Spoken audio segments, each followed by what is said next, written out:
Hi there, do you have a light like this on your 2007 Toyota Avalon? The maintenance required?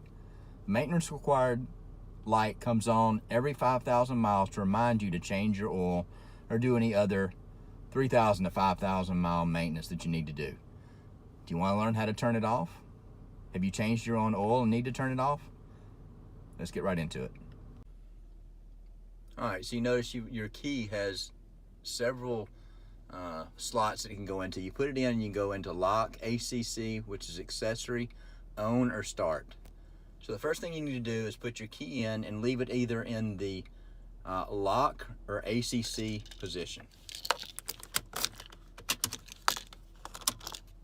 All right. Okay, the next thing you do is put your finger on your trip reset button right here. Where my finger is, you're going to push it down. At the same time, you're going to turn your key over to the on position and hold that down until the maintenance required light goes off. See how it went off? All right. And that's it. Magic. It's all done.